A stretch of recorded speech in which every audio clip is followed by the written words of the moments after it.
You might have heard of the Leaning Tower of Pisa, gondolas in Venice, or the Roman Colosseum, icons that made Italy famous. But that's not all Italy has to offer. This is also where people eat gelato in the middle of winter, dance all night during the Venice Carnival, and raise glasses of wine in the vineyards of Tuscany as the sun sets. In a country full of historical landmarks like Italy, festivals still happen with energy and surprise. This is a detailed travel guide video for anyone planning a trip to Italy. If you want to travel independently, save money, and explore like a local, this is the complete travel documentary for you.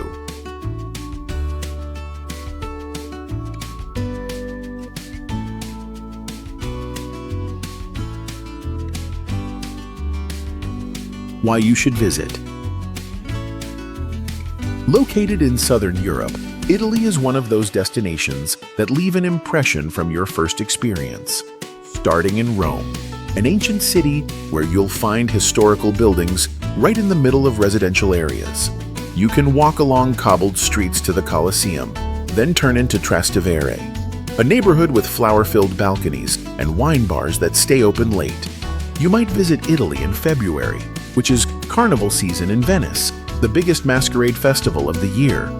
The whole city becomes packed and vibrant with people in period costumes and masks wandering around the central districts. You can walk through Piazza San Marco, where hundreds of people in colorful outfits are parading. Music from street bands adds to the lively atmosphere. Head toward Tuscany, home to rolling hills of vineyards, olive trees, and small villages scattered among the fields. Here, you can bake bread with locals, enjoy wine right at a small winery, and chat under the porch about everyday stories. Everything you've just seen is only the beginning. The most surprising and beautiful experiences in Italy are waiting in Section 6. Don't look away.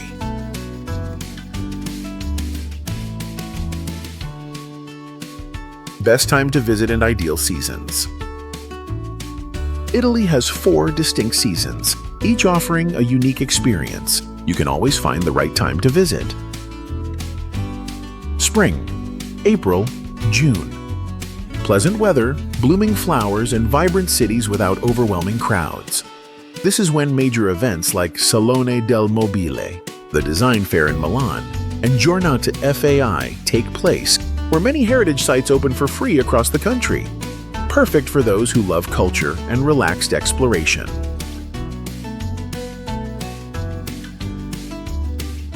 Summer, July, August. The Mediterranean Sea is warm, and countless cultural and music festivals happen, from the Amalfi Coast to big cities like Rome and Florence. However, it's also peak season. Hotel prices spike and tourist spots get crowded.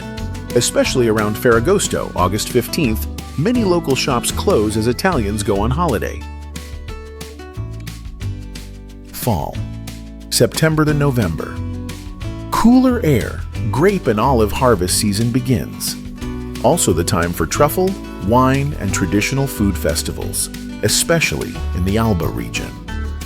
Major cultural events like Lucca Comics, October, and Festival Letteratura in Mantova attract many art and literature lovers.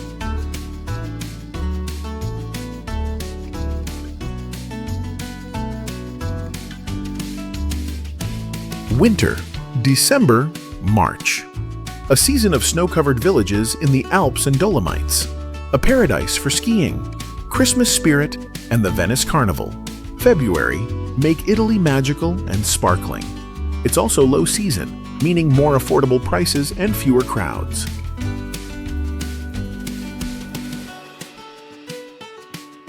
Hey you! Where are you watching from? What city are you in right now? Leave a comment so we won't feel alone. It's a small action, but it gives us the motivation to create more fun videos. Thank you so much. We love you. And to set foot in beautiful Italy, the first thing you need is a plane ticket. In the next section, I'll share some simple yet powerful tips to find cheap flights. You might even save up to 30%. Don't miss it.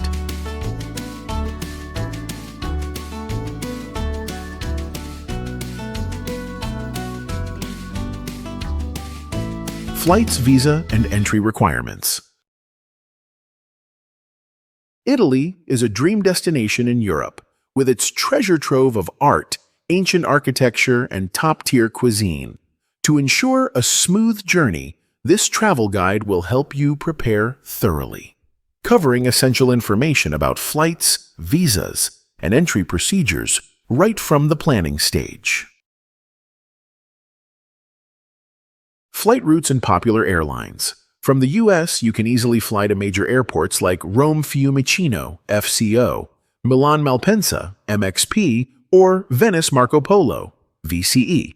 Some popular airlines include Delta, United, American Airlines, with direct flights to Rome or Milan, Air France, Iberia, Lufthansa, with layovers in Paris, Madrid, or Frankfurt. ITA Airways, Italy's national carrier, offers direct routes from New York, Boston. Flight booking tips. Booking 2-4 months in advance can save you 20-30%. Midweek flights, Monday to Thursday, are usually 10-15% cheaper than weekends. Look out for promotions like Black Friday, Cyber Monday, or fare sales from Delta and ITA Airways. Flying late at night or early morning can lower your fare. Cheap flight tools. Skyscanner, Google Flights. Show prices by month and suggest the cheapest days. Hopper predicts fare trends and can send alerts when prices drop. Kayak, Momondo. Easy to filter by airline, layover time, and price range. Visa and entry documents. U.S. citizens can visit Italy and the Schengen area visa-free for up to 90 days within any 180-day period. Entry requirements include a passport valid for at least 3 months after your planned departure from Italy, a return flight ticket and hotel booking or invitation letter, if any, minimum funds of around $50 a day. An international credit card or bank statement is recommended. Entry notes. Starting mid-2025, U.S. citizens must apply for ETIAS before entering the Schengen zone. Around 7. Online registration. Major airports like Rome and Milan have relatively quick immigration procedures, but print all relevant documents just in case. Though not required, it's wise to carry your bank statement, travel insurance, and return ticket to ease border control, especially for long stays.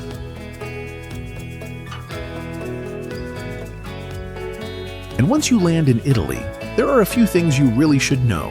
Unless you want to overpay for airport taxis, buy the wrong, overpriced tourist sim, or get lost in the train station unsure which line to take. Crucial tips are coming in the next section. Don't miss them. What to do after landing at the airport. As soon as you land at Rome Fiumicino Airport, FCO, you'll feel the warm, lively Mediterranean vibe. But before diving into your Italian adventure, don't forget a few small yet important things to make your trip smooth from the very first moment. Buy a 4G SIM or rent pocket Wi-Fi. You can buy a tourist SIM right in the arrival zone at major airports. Popular carriers include TIM, Vodafone, and Windtree.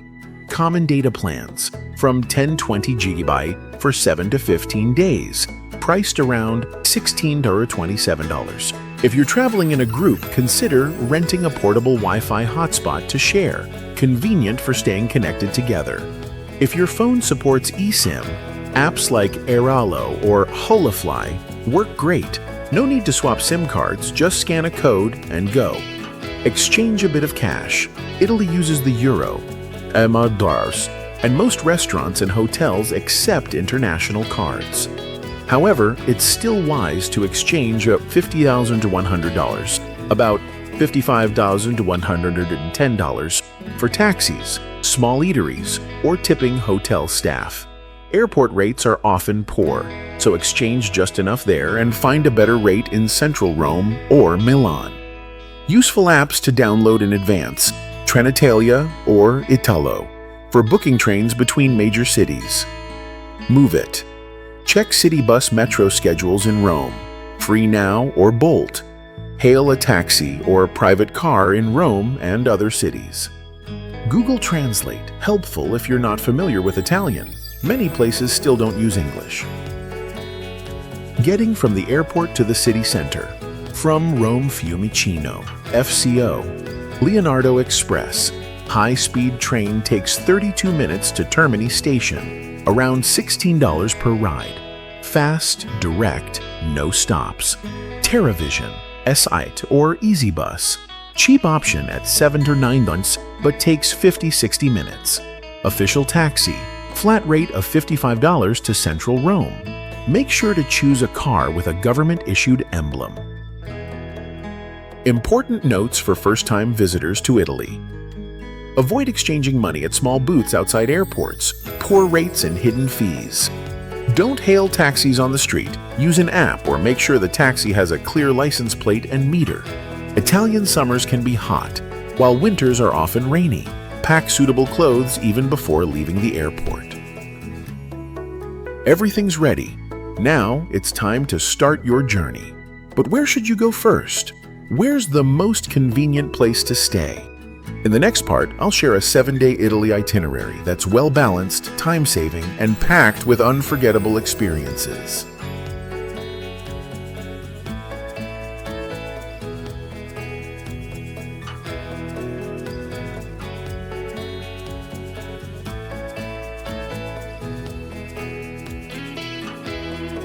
Suggested 7-day itinerary and accommodation. In Italy, where you stay is more than just a stopover. It's a way to feel the culture, rhythm of life, and beauty of each region more deeply. From a hotel in Rome to a farmhouse among the Tuscan vineyards, or a small room overlooking Venice's canals. In this travel vlog, I'll suggest options that match how you want to fully enjoy Italy.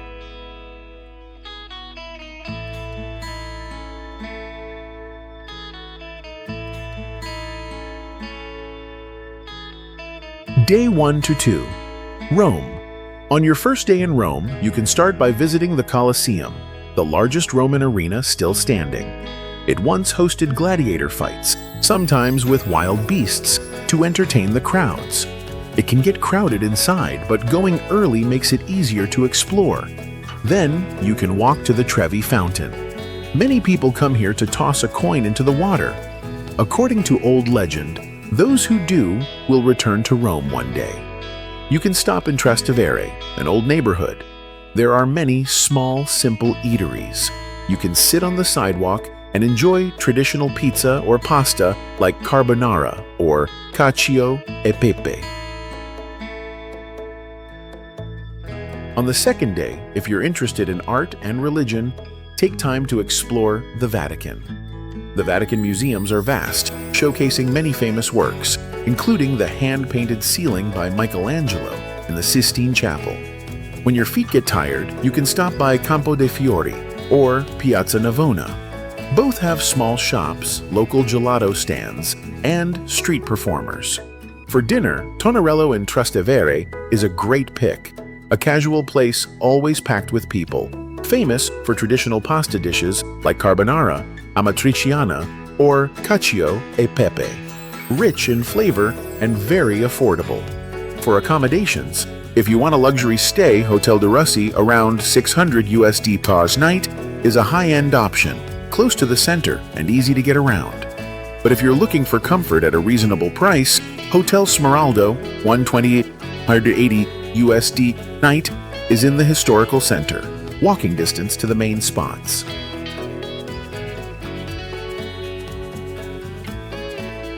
Day 3. Naples and Pompeii.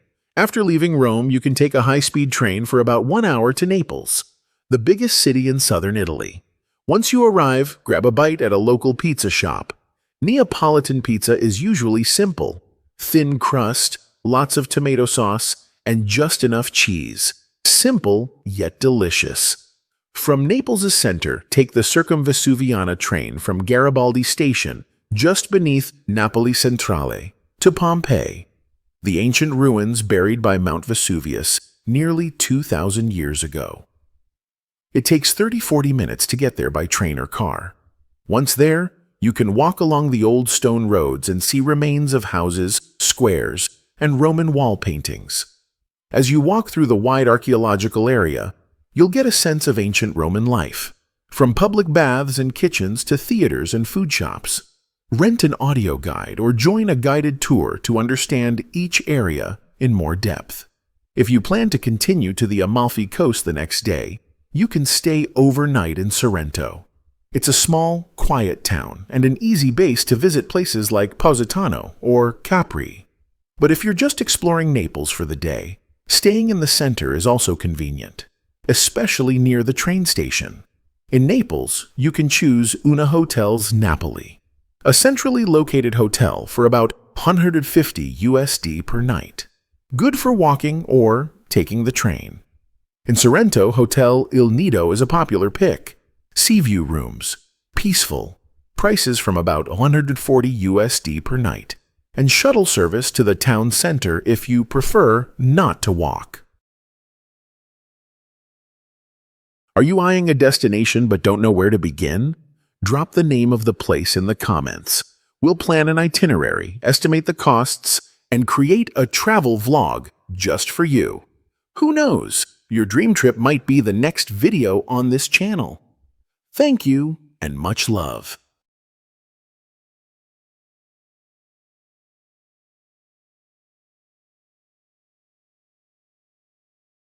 Day 4. Amalfi Coast. After 3 days in cities and ancient ruins, it's time for a change of pace. Leave Naples or Sorrento and explore the Amalfi Coast. You can start with a boat ride from Positano, a lively town perched on the hillside, famous for its colorful houses stacked facing the sea. From here, you can explore the Amalfi Coast, one of Italy's most beautiful coastal roads. You can choose to drive, take local buses, or ride a boat from Positano, the colorful hillside town, to other spots like Amalfi and Ravello. Each town has its charm. Positano is vibrant, packed with tourists and full of seaside cafes. Amalfi is quieter, with an old cathedral and a small square perfect for lunch. Ravello sits higher up, a tiny town with a direct view of the sea. If you like walking, the Sentiero degli Dei, Path of the Gods, is a trail worth trying. It's not too hard, takes about 2-3 hours, and passes through mountains, small villages, and curves overlooking the Mediterranean. The air is fresh, the views are non-stop, and there's almost no traffic. For accommodation, choose a quiet place like Praiano or Minori, 2 small towns between the more famous spots but with fewer tourists. There are many boutique guest houses here with balconies facing the sea, priced from around $120 to $200 per night. Not too far from the center, but quiet enough for a truly relaxing evening. Day 5 to 6. Florence and Tuscany. Leaving the Amalfi Coast behind, you'll arrive in Florence, a city famous for its art and historic architecture. Here, you can easily spot museums, sculptures, and centuries-old churches right in the city center. As soon as you get to the center, you can stroll along cobblestone streets. Around you are old buildings with red-tiled roofs, many of which still keep their appearance from hundreds of years ago. Take time to step into the Uffizi, a museum displaying famous artworks by Botticelli, Leonardo da Vinci, and Caravaggio. The museum is quiet and well-organized, making it easy to observe and understand Italian art. The next day, you can rent a car and drive out of the city toward Chianti, Tuscany's famous wine region. The road winds through hills lined with vineyards and small farms. Occasionally, towns like Greve or Rada appear, peaceful and rarely crowded. You can stop by a local eatery on a farm, order a plate of fresh pasta with olive oil and seasonal vegetables, or try cured meat with a freshly poured glass of Chianti. Simple, flavorful, and truly Italian countryside. Then keep driving through the valleys, pull over at a roadside spot for espresso, snap some photos on the open hills, or just sit quietly on a porch, watching golden sunlight fall on the vineyards and feeling the breeze run through your hair. At the end of the day, consider staying at an agriturismo in Chianti, a wooden room, outdoor dining table, small kitchen, and fresh air, priced around 150–180 USD per night. If you prefer being closer to Florence, there are farms right at the city's edge, easy to access, decently equipped, starting from about 120 slots USD per night, while still giving that peaceful countryside feel. Day 7. Venice. On your final day, consider visiting Venice, a city with no cars, only boats and walking paths. You can spend time walking through the narrow stone alleys or simply sit at a corner of a square and watch people go by. In central Venice, many local eateries serve cicchetti, Italian-style snacks, usually small slices of bread topped with anchovies, cured meats, or roasted vegetables. Quick, simple, tasty, and very Venice. If you want to try something different, go for a gondola ride, a small rowed boat unique to Venice. Each trip lasts about 30 minutes, and it's quite worth it, especially around sunset. The boat glides through narrow canals, flanked by old homes almost touching the water, with lights coming on as evening falls. It's a peaceful feeling, nothing dramatic, but one that lingers in memory. At night, you can stroll through small shops for souvenirs, Venetian masks, handcrafted goods, or almond candy boxes. If crowds aren't your thing, consider staying in Cannaregio or Dorso Duro. Quieter than San Marco, but still close to the center and easy to explore. Some hotels here sit right by the canals, with small rooms and just enough comfort, ideal for your last night's rest. If you have an early flight the next morning, it's best to stay near Santa Lucia Station or a Vaporetto stop for easy access to the airport.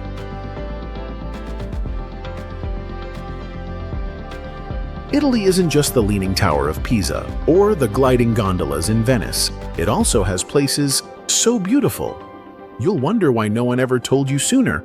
So come along and discover the experiences that will make you want to return the moment you first arrive.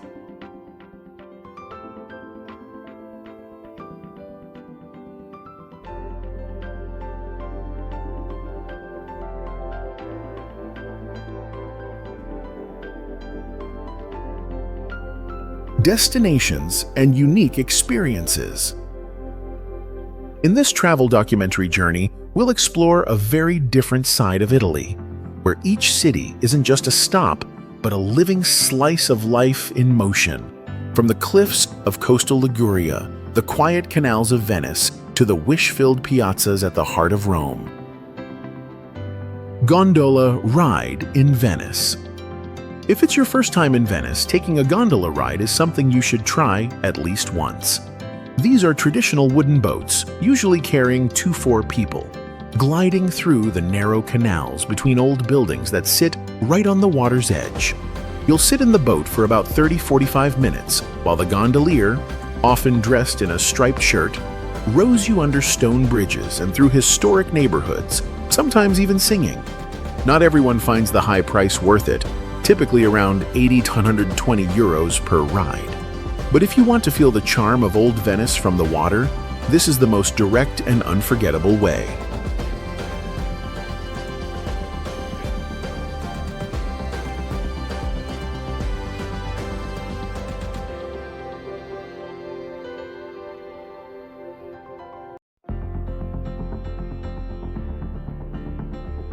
Tossing a coin into Trevi Fountain. If you visit Rome, don't miss Trevi, the city's largest and most famous fountain. According to legend, if you turn your back and toss a coin over your left shoulder into the fountain, you'll one day return to Rome. Every day, thousands of travelers perform this ritual as an essential part of their Italian journey. The total coins collected yearly amount to millions of euros, which go towards social programs. This activity doesn't take much time, but it offers a special feeling, like leaving behind a promise to return.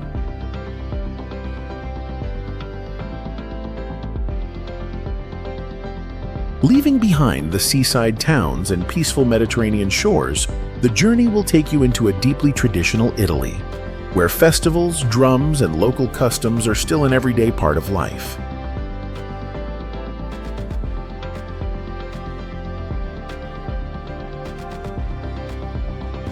Palio Horse Race in Siena. If you visit Siena in July or August, you'll witness one of Italy's most iconic festivals, the Palio, a traditional horse race held right in the main square, Piazza del Campo. Unlike modern races, the Palio is full of historic flair. Participants wear medieval costumes, ride bareback, and represent the different city districts, contrade. Crowds roar, flags wave everywhere, and the sound of drums builds the excitement by the minute.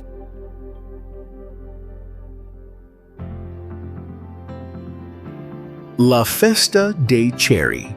In Gubbio, a traditional festival on May 15th each year, Gubbio, a small town in the Umbria region, holds La Festa dei Ceri, a festival that dates back to the 12th century.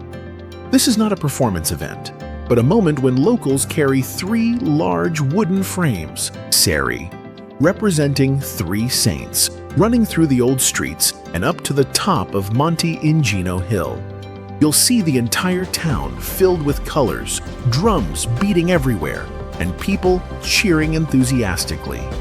There's no winner, because the goal is to finish together. The festival lasts for just one day, not too elaborate, but the atmosphere is very lively.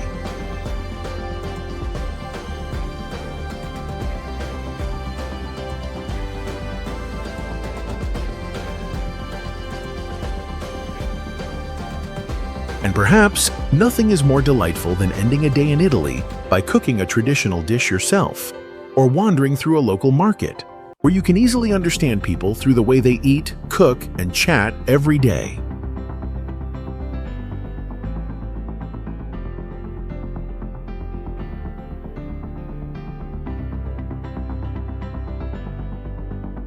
Learn to make Neapolitan pizza or handmade pasta in Tuscany.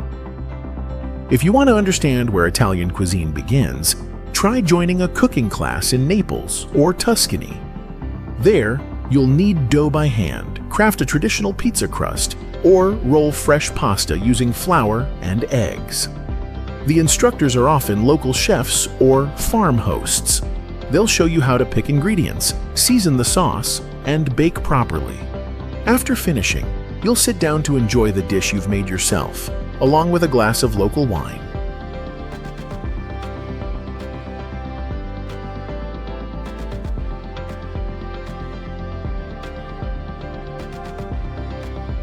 Visit a local market in Rome or Palermo. If you want to feel the daily rhythm of Italian life, you should spend time visiting traditional markets in Rome or Palermo. Here, you'll find stalls filled with fresh cheeses, cured meats, just-baked cannoli, and seasonal vegetables sold right from wooden carts. The atmosphere in the market is always buzzing. Vendors are usually friendly, happy to let you taste and chat cheerfully about the dishes or how to cook them. This is one of the most everyday, authentic, and memorable experiences on your journey through Italy.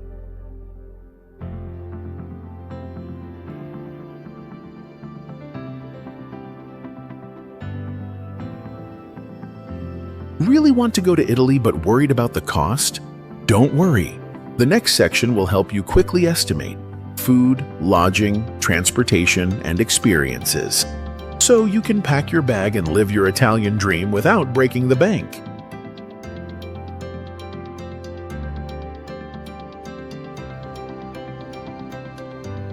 Estimated costs and budget. Italy is one of Europe's top destinations, blending timeless beauty with unique culinary and cultural experiences. However, costs in Italy can vary widely depending on your travel style. Below is a suggested daily spending range for one person.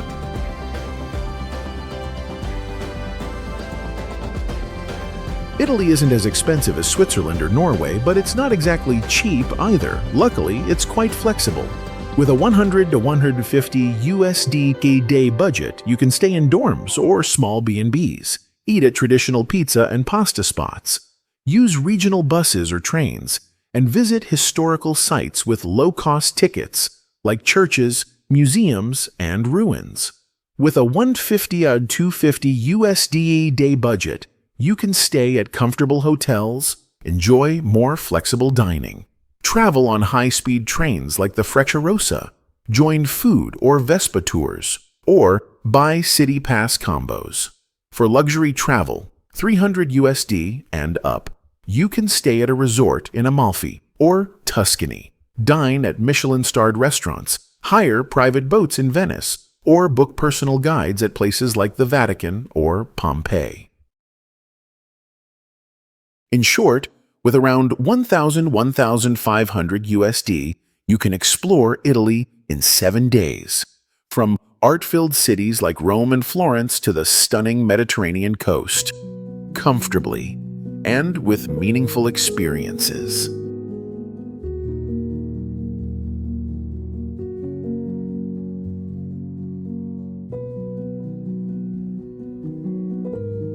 Culture, etiquette, do's and don'ts. Italians are warm, love beauty, and value refinement in daily behavior.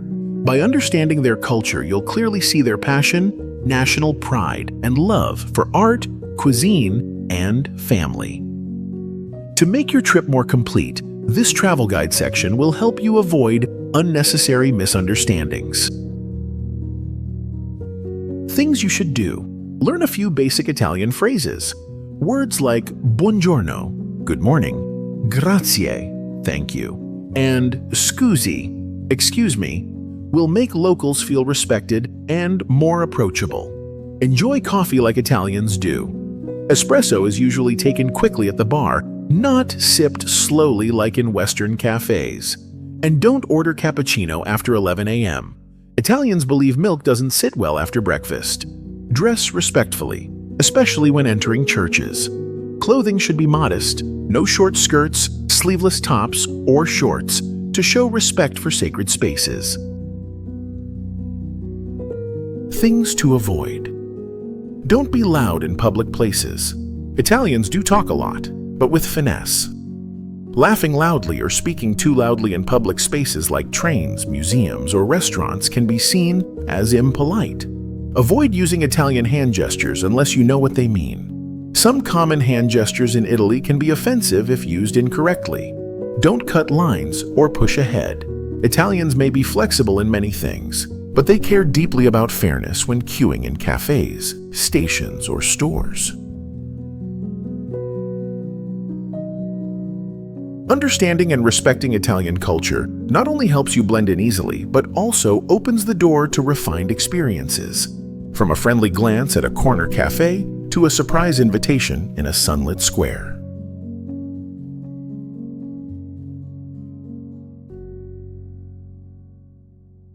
We've just explored Italy through the lens of a travel documentary, not just through romantic and historic frames, but with a clear itinerary, realistic costs, and relatable experiences for independent travelers. Italy isn't just a place for check-ins, it's a journey of emotion, where you might sip espresso in a Roman square, transform into a fairy tale character at Carnival Venice, or walk through the vineyards of Tuscany at sunset. The slowness, the understated beauty, and the way Italians live each moment fully, that's what makes the trip unforgettable. This is a complete travel guide video for anyone planning a trip to Italy. If you want to travel independently, save money, and explore like a local, this is the travel documentary for you. If you found this video helpful, don't forget to like, share, and leave a comment below. Which region of Italy would you like me to cover next? Or which experience are you most curious about? The next journey might just start with your question,